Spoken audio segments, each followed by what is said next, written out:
అప్పులు కట్టాలంటూ రైతులకు బ్యాంకులు నోటీసులు ఇవ్వడంపై బీఆర్ఎస్ వర్కింగ్ ప్రెసిడెంట్ కేటీఆర్ స్పందించారు. ఎన్నికలకు ముందు ప్రస్తుత సీఎం రేవంత్ రెడ్డి చెప్పిన మాటలు గుర్తు చేశారు. బ్యాంకుల్లో రుణాలున్న రైతులెవరూ రూపాయి కూడా కట్టొద్దని రేవంత్ రెడ్డి అన్నారన్నారు. డిసెంబర్లో కాంగ్రెస్ అధికారంలోకి రాగానే 2 లక్షలు రుణమాఫీ చేస్తామన్నారు గుర్తు చేశారు. లోన్ తీసుకోనోళ్ళు కూడా పోయి లోన్ తెచ్చుకోవాలన్నారని, ఆ లోన్లను కాంగ్రెస్ ప్రభుత్వం రుణమాఫీ చేస్తుందని రేవంత్ చెప్పారన్నారు. కానీ ఇప్పుడు పంట రుణాలపై కాంగ్రెస్ సర్కారు మౌనం వహిస్తుందన్నారు. రైతన్నలకు లీగల్ నోటీసులు పంపించడం పచ్చి దగా, నయవంచన అని ఆగ్రహం వ్యక్తం చేశారు. ఇక తప్పుడు వార్తలను ప్రచారం చేస్తున్న పలు యూట్యూబ్ ఛానళ్ల మీద BRS working president KTR X వేదికగా మండిపడ్డారు.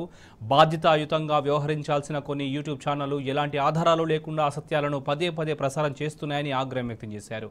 ప్రజలను తప్పుదోవ పట్టించేలా థంబ్ నెయిల్స్ పెడుతూ వార్తల పేరుతో శుద్ధాబద్ధాలను చూపిస్తున్నాయన్నారు. డబ్బులకు ఆశపడి చట్టవిరుద్ధమైన వీడియోలను, ఫేక్ న్యూస్లను ప్రచారం చేస్తున్నాయన్నారు. ఇది వ్యక్తిగతంగా తనతో పాటు తమ పార్టీని దెబ్బతీయాలన్న కుట్రలో భాగంగానే జరుగుతుందన్నారు. గతంలో తమపై అసత్య ప్రచారాలను ప్రచురించిన మీడియా సంస్థలపై న్యాయపరమైన చర్యలు తీసుకున్నట్లు తెలిపారు. అసత్యాలను అదే పనిగా ప్రచారం చేసి వార్తల పేరిట ప్రపగండాకు పాల్పడుతున్న యూట్యూబ్ ఛానళ్లపైన పరువు నష్టం కేసులు నమోదు చేస్తామని హెచ్చరించారు. అంతేకాకుండా ఆయా యూట్యూబ్ ఛానళ్లను నిషేధించాలని యూట్యూబ్ యాజమాన్యానికి అధికారికంగా ఫిర్యాదు చేస్తామని ఎక్స్ వేదికగా తెలిపారు.